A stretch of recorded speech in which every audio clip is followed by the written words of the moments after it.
வேட்பாளர்களாக விண்ணப்பித்தவர்கள் சம்பந்தமாக நீண்ட நேரம் உரையாடி ஓரிரு இடங்கள் தவிர்ந்த மற்ற இடங்களுக்கு நாங்கள் வேட்பாளர் பட்டியல் இறுதி செய்திருக்கிறோம்.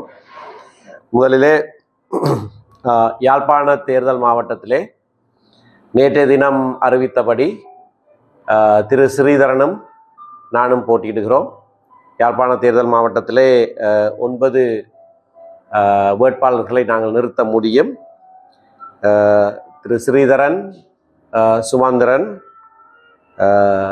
SCC Ilangovan, Kesavan Sayanthan, Chandralingam Suhirthan, Sureka Sasindran, Thiyagaraja Prakash, Emmanuel Arnold,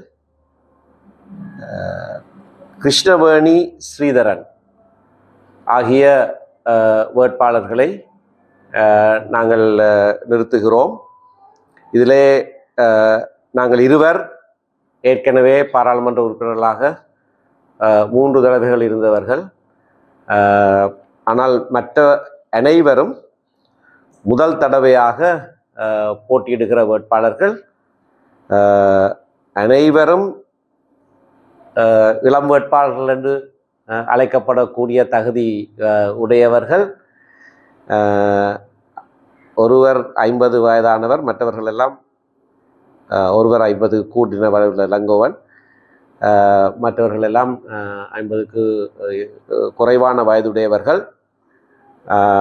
இதிலே 2 பெண்களையும் நாங்கள் நிறுத்தியிருக்கிறோம். இதுகால வரைக்கும் சில தருணங்களிலே மருந்துக்கு ஒரு பெண்ணை மட்டும் நிறுத்துகிற ஒரு கலாச்சாரம் இருந்தது. ஆனால் இந்த தடவை திருமதி சுரேகா சசீந்திரனையும் திருமதி கிருஷ்ணவேணி ஸ்ரீதரன் அவர்களையும் நிறுத்தியிருக்கிறோம். மிகவும் திறமைசாலிகளான பெண்கள் இருவரும்.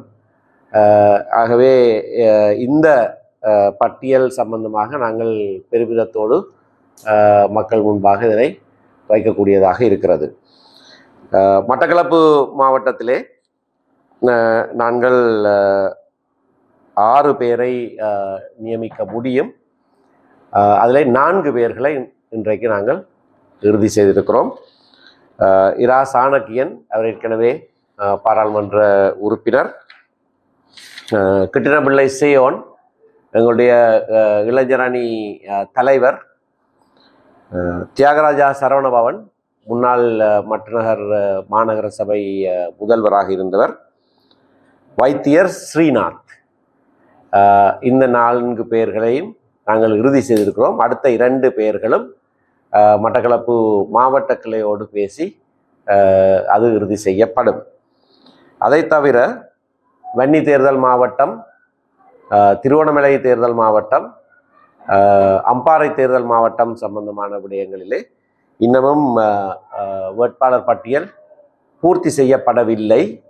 ஆகையினாலே தற்போதைக்கு நாங்கள் நாங்கள் கரிசனையில் எடுத்துக்கொண்டிருக்கிற நாங்கள் பேசிக்கொண்டிருக்கிற பெயர்களை நாங்கள் வெளியிடவில்லை. உங்களுக்கு தெரியும், வன்னி தேர்தல் மாவட்டம் 3 நிர்வாக மாவட்டங்களை உள்ளடங்கியது. ஆகையினாலே அதிலே எல்லா பிரதேசங்களையும் பிரதித்துவப்படுத்துகிறதும் ஒவ்வொரு கரிசனைகளுடையவர்களுடைய நியாயங்களையும் நாங்கள் கேட்டு செய்ய வேண்டியதாக இருக்கிற காரணத்தினாலே சற்று தாமதமாகிறது.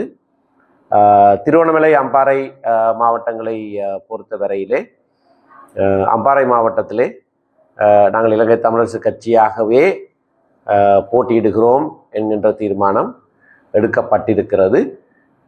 அம்பாறை மாவட்டத்திலே இருக்கிற எங்களுடைய கட்சி உறுப்பினர்களோடு கலந்தாலோசித்து 10 பேர் கொண்ட பேர் பட்டியல் ஒன்று அங்கே வேட்புமனுவாக தாக்கல் செய்யப்பட வேண்டியதாக இருக்கிறது. திருவோணமலையிலே இன்றைக்கு வேட்பாளர் தெரிவு என்று சொல்லுகிற போது மாவட்ட மட்டத்திலே அவர்கள் சிபாரிசு செய்கிற வேட்பாளர் தெரிவு இன்னமும் நடைபெற்று கொண்டிருக்கிற காரணத்தினாலே அது எங்களுக்கு கொண்டு வரப்படவில்லை. அடுத்ததாக நாங்கள் புதன்கிழமை 9ஆம் தேதி காலை 10:30 மணிக்கு மீண்டும் இங்கே எங்களுடைய கட்சி பணிமனையிலே வவுனியாவிலே கட்சி பணிமனையிலே கூடி இந்த முடிக்க வேண்டிய சில விடயங்களை முடித்து வன்னி, திருவண்ணாமலை, அம்பாறை மாவட்டங்களுடைய வேட்பாளர் பட்டியலையும் நாங்கள் பூர்த்தி செய்து அறிவிப்போம். நன்றி. நேற்றைய தினம் ஜனநாயக தமிழ் தேசிய கூட்டமைப்பினர் அம்பாறை மாவட்டத்திலே சங்க சின்னத்திலும் திருவண்ணாமலையிலே வீட்டு சின்னத்திலும் போட்டியிடுவதற்கு உங்களுக்கு கோரிக்கை விடுக்கப்பட்டதாக கூறியிருந்தார்கள். அது தொடர்பாக நீங்கள் என்ன முடிவு எடுத்திருக்கீங்க? அது தொடர்பாகத்தான் அம்பாறை மாவட்டத்திலே இலங்கை தமிழரசு கட்சியினுடைய உறுப்பினர்கள் அதை குறித்து கூடி ஆராய்ந்து இன்றைக்கு தங்களுடைய முடிவை பொதுச் செயலாளருக்கு அறிவித்தார்கள். அம்பாறை மாவட்டத்திலே இலங்கை தமிழரசு கட்சி தனியாக இலங்கை தமிழரசு கட்சியாகவே தான் போட்டியிடும் என்கின்ற முடிவு அறிவிக்கப்பட்டிருக்கிறது. திருவண்ணாமலையை பொறுத்தவரையிலே ஒரு இணக்கப்பாடு எய்தப்பட்டிருக்கிறது. இலங்கை தமிழரசு கட்சியினுடைய சின்னத்திலேயும் பேரிலேயும் நாங்கள் போட்டியிடுகிற போதும் மற்ற கட்சிகளிலே இருந்து வேட்பாளர்களை எங்களுடைய பட்டியலிலேயும் சேர்த்து கொள்வதென்று ஒரு முடிவெடுக்கப்பட்டிருக்கிறது. வேட்பாளர் தெரிவில் பிரச்சனை இருப்பதாகவும், எனவே கட்சியின் மத்திய கூட்டுமாறும் உறுப்பினர்களும் கடிதம் அனுப்பியுள்ளார்கள். பல உறுப்பினர்கள் பல கோரிக்கைகளை விடுத்துக் கொண்டிருக்கிறார்கள். ஒவ்வொரு உறுப்பினரும் கேட்கிற கூட்டங்களை கூட்டிக் கொண்டிருந்தால் எங்களுக்கு 24 மணி நேரம் போதாது. மத்திய செயற்குழு தான் இந்த நியமன குழுவை நியமித்தது. நியமன குழுவுக்கு ஒரு பொறுப்பு கொடுக்கப்பட்டிருக்கிறது. காலம் மிகவும் குறுகியதாக இருக்கிறது. அந்த காலத்துக்கு நாங்கள் 9ஆம் தேதி சந்தித்து இறுதி செய்கிற போது 11ஆம் தேதி கடைசி நாள். ஆகையினாலே கால அவகாசங்களையும் கருத்திலே வைத்துத்தான் நாங்கள் செயற்பட வேண்டியதாக இருக்கிறது. பாராளுமன்ற உறுப்பினர்களுக்கு மீண்டும் வாய்ப்பு கொடுக்கக்கூடாது என்று மத்திய குழு தீர்மானித்தது அல்லது தோல்வியடைந்த பாராளுமன்ற உறுப்பினர்களுக்கு கொடுக்கக்கூடாது என்று தீர்மானம் எடுக்கப்படவில்லை. அது சற்று வித்தியாசமான ஒரு தீர்மானம் எடுக்கப்பட்டிருந்தது. ஒரு தடவை அல்லது 2 தடவைகள் பாராளுமன்ற உறுப்பினராக ஏற்கனவே இருந்து அதற்கு பிறகும் போட்டியிட சந்தர்ப்பம் கொடுத்து அதில் அவர்கள் வெற்றி பெறாதவர்கள் ஆக இருந்திருந்தால் அவர்களுக்கு அந்த சந்தர்ப்பம் கொடுக்க தேவையில்லை என்கின்ற ஒரு தீர்மானம் மத்திய செயற்குழுவிலே நிறைவேற்றப்பட்டது. அதற்கான காரணம் நாங்கள் ஏற்கனவே சொன்னதை போல ஒரு குறித்த எண்ணிக்கையான வேட்பாளர்களை தான் நாங்கள் நிறுத்த முடியும். ஒவ்வொரு தேர்தல் மாவட்டத்திலும் வளமையாக நாங்களே சொல்லுகிறது இந்த தடவை இளையவர்களுக்கு யுவதிகளுக்கு இடம் கொடுக்க போகிறோம் என்று.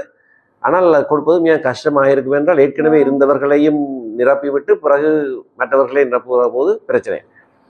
இந்த தடவை நாட்டிலேயே ஒரு பாரிய எதிர்பார்ப்பு இருக்கிறது.